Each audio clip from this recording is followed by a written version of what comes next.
vu le match? Est-ce qu'il y a une personne ici qui a vu le match? Si c'est le cas, je te demande de te manifester. Non,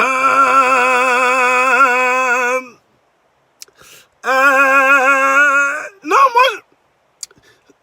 Nous allons tenter de débriefer ensemble la victoire du Paris Saint-Germain 3-0 face au stade Rennais. Tu sais que j'étais très en colère. Moi, j'étais très en colère. Là, je suis un peu moins en colère. Pourquoi? Parce que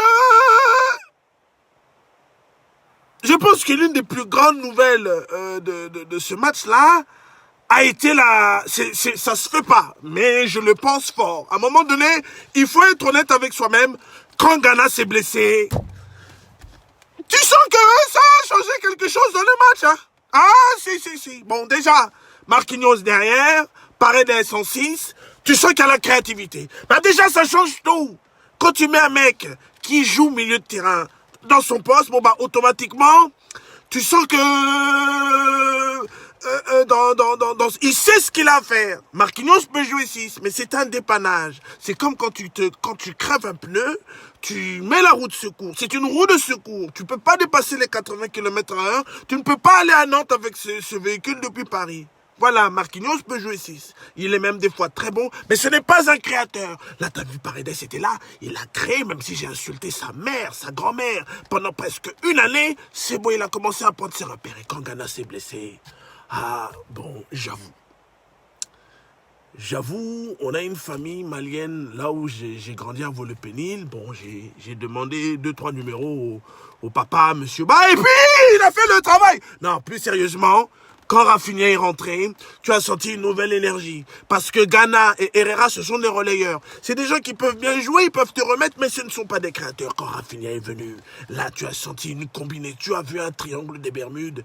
Même Herrera, qui a l'habitude de toujours courir entre Paris et Saragosse, il a fait 2-3 trucs avec la balle au pied. Et puis l'autre devant. Mais maintenant, je comprends tout. Mais je me disais pourquoi il était dur comme ça. Pourquoi il était véloce. Mais le gars, c'est un Ivoirien. T'as vu ce qui se passe en Côte d'Ivoire? Alassane Ouattara, il va être président. Bon, tu sais, là-bas, c'est des gens qui sont durs, hein. Et Moïse Kean, même si c'est un Italien, il est originaire de Côte d'Ivoire. Et je te jure que les défenseurs, là-bas, ils l'ont senti. À un moment donné, on a des joueurs, quand même, qui sont capables de faire des pressings très hauts et faire peur à l'adversaire. Alors, c'est à gauche, t'as Rastapopoulos, alias Di Maria. À droite, on a fait monter Florenzi et Moïse Kean en attaque. Bon, ils ont peur de nous. Ils ont un gardien, il est sénégalais à Rennes. Bon, on est dans leur camp, on fait le pressing. Il y a un des joueurs qui remet donc à ce gardien qui s'appelle Mendy, hein, bon, comme beaucoup de Sénégalais qui s'appellent Mendy. Et lui, il veut jouer comme nous. Tu sais, aujourd'hui, maintenant, le gardien, il aime bien jouer au pied, avec ses défenseurs qui aiment bien écarter, et le 6 qui vient demander la balle dans les pieds. Bon, Mendy, il voit son 6 qui vient la balle dans les pieds. Mais il n'a pas vu que Di Maria, il a un long nez. Il n'a pas vu que Di Maria, il a un long nez. Lui, il se sert de son nez pour récupérer ses courses à Auchan. Même si le rayon, il le peut attraper avec c'est un nez télescope. Lui, il peut regarder les étoiles avec son nez, Di Maria. Donc Mendy, il n'était pas là à la séance vidéo. Alors qu'est-ce qu'il fait? Il voit ces deux défenseurs qui s'écartent. Il voit le 6 qui arrive. Pressing de Moïse Kean. Donc lui, il veut faire la passe entre Di Maria et Moïse Kean. Erreur, le nez, il n'a pas vu. Il n'a pas vu la longue vue. C'est-à-dire que quand il fait la passe au numéro 6, il n'a pas vu que la longue vue était dans la trajectoire. Donc le 6, lui, il l'a vu. Il dit, qu'est-ce que tu fais, Mendy? Mais tu ne vois pas que cet homme peut voir ta famille à Dakar avec son nez. Donc il essaie de... Mais trop tard. Le nez de Di Maria frappe le ballon. Ça retombe dans les pieds de Moïse Kean. Moïse Kean, il arrive aux 18 mètres. C'est une sorte de mini Drogba. Tu sais, dans Pokémon, il y a des évolutions. Tu vois? T'as Tortank, mais arrivé dans Tortank, t'as Carabaf et Carapuce. Voilà, Moïse Kean, il est entre les deux. C'est Karakin. C'est un mec, bon, voilà, pistolet à eau, attaque, il frappe et la balle rentre. 1-0. Mais oui. Tu sens qu'on avait de l'énergie. On courait partout. Tout le monde faisait le pressing quand ils ont vu le Brésilien Rafinha courir après tous les ballons. Il a couru après tous les ballons. Hein? On a eu un blessé là-bas, comment il s'appelle? Kerrer. Très bonne nouvelle quand il se blesse. C'est Bakker qui rentre, Kurzawa qui va... Bon, tu sens que le Rafinha, tu sens que lui-même il a des amis maliens, parce qu'on a eu les bonnes blessures, quoi. On a eu les bonnes... Donc on était rassurés. Hein? Et puis à un moment donné, qu'est-ce qui se passe? Di Maria, des fois c'est un connard. C'est ça qui m'énerve avec lui. C'est il choisit ses matchs. Quand on lui dit de mettre un penalty dans le stade de Red Bull en Allemagne, il ne veut pas le mettre. Mais pour mettre des louches, que je te jure, toi et moi, on fait des louches comme ça à pleine vitesse. À chaque fois, on envoie le ballon pour l'arbitre de touche. Il met une pichenette sur une passe. Je ne sais pas c'est qui lui fait la passe. Mais moi, tout ce que je sais, qu'il est seul face au gardien, louche. Il fait une louche. Donc vraiment, il était à la cuisine. Il était en train de faire une sorte de rata. Il a louché le ballon, mais directement avec son nez. Donc mais il mange aussi avec son nez, Di Maria. Il fait la pichenette 2-0. Voilà, donc ça faisait même pas, si ça fait moins de 20 minutes, donc 2-0 et puis tu sens qu'on déroule. Hein. Et puis même défensivement, hein, tu vois Diallo il va vite, Marquinhos il est là, il est dans, tu vois, il a l'œil de lynx, il est...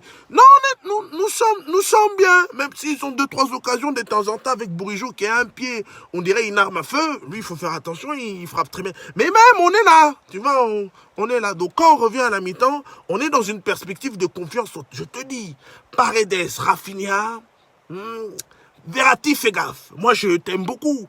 Mais le connard de Paredes, il a trop vu que j'ai insulté sa mère. Maintenant, il commence à bien jouer. Et puis, Ghana, il faut aller trouver un contre-marabout parce que Monsieur Bam m'a donné un numéro. Non, pour te dire que le Rafinha, là, il est là pour prendre ta place. Hein. Ah, moi, je le sens, le type est créatif. Ah, le gars en art plastique, il avait 18. Tu sens qu'il était capable de dessiner, de faire des perspectives, des horizontales, des verticales. Parce que Ghana, je tiens à te dire, le seul match que tu m'as fait, c'était il y a 1 an contre les Real de Madrid. Depuis, tu es éteint.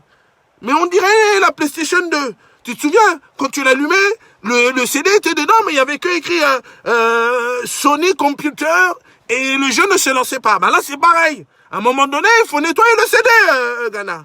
Donc, on les emmerde. On les emmerde et sur un énième pressing avec Rafinha, encore une fois, hein, investigateur vraiment, le gars, il est petit, mais on dirait, je te jure, il a la taille d'un schtroumpf, mais le gars est dur. Hein, et les joueurs ne le comprennent pas, ça. On récupère une balle haute là-bas avec lui et Dagba, Di Maria est là. Je te dis, son nez, c'est tu sais, dans les sous-marins, le sonar. Voilà, c'est ça le nez. Il a un sonar.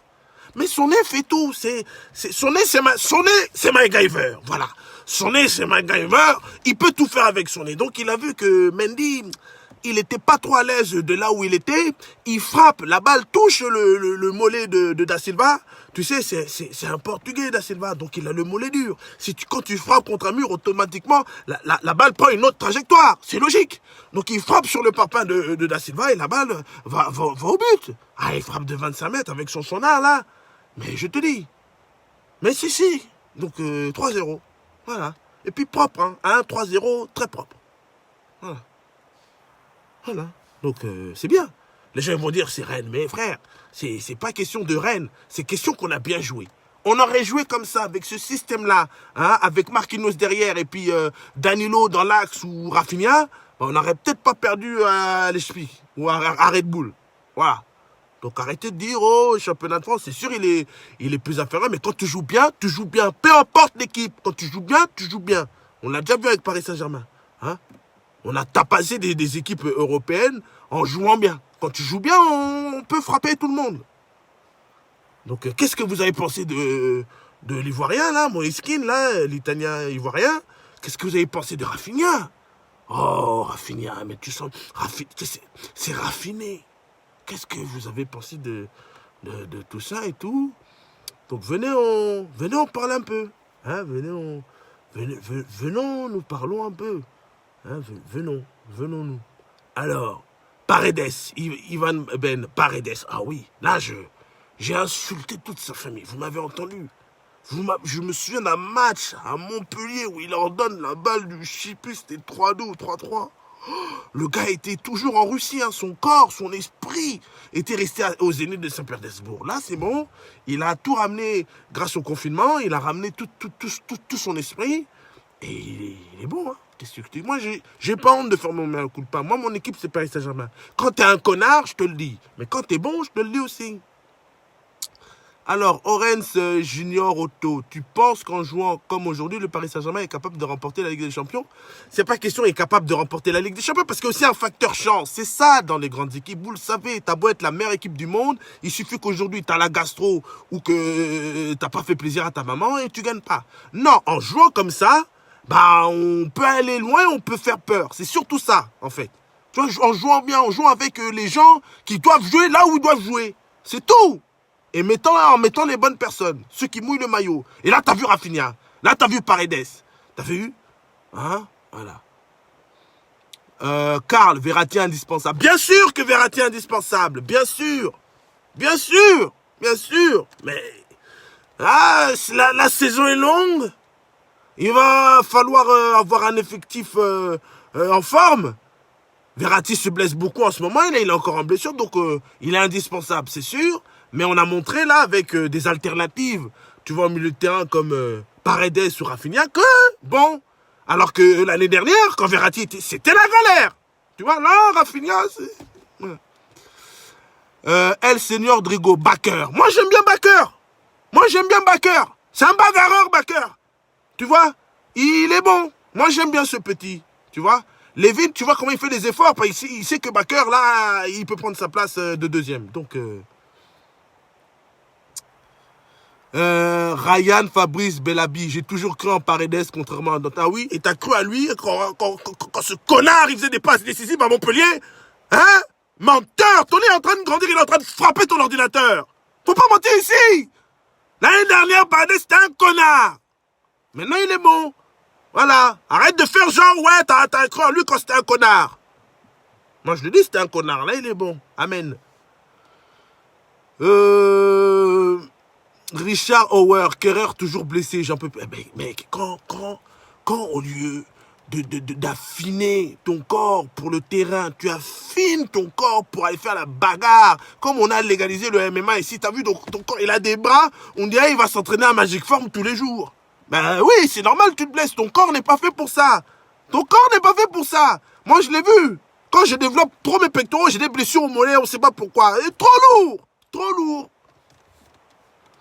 Diagana Youssef Diallo, il a été bon. Il a eu des matchs compliqués ces derniers temps, mais là, il a été bon. Moi, je pense que Marquinhos le rassure. Quand tu mets deux jeunes ensemble, là, dans leur tête, ça devient cobaladé, quatre queues, s'ils sont pas... Mais avec quelqu'un de téméraire, quelqu'un de leader, quelqu'un voilà, qui fait pas des coupes de cheveux bizarres, bah, je pense que Diallo est libéré. Voilà.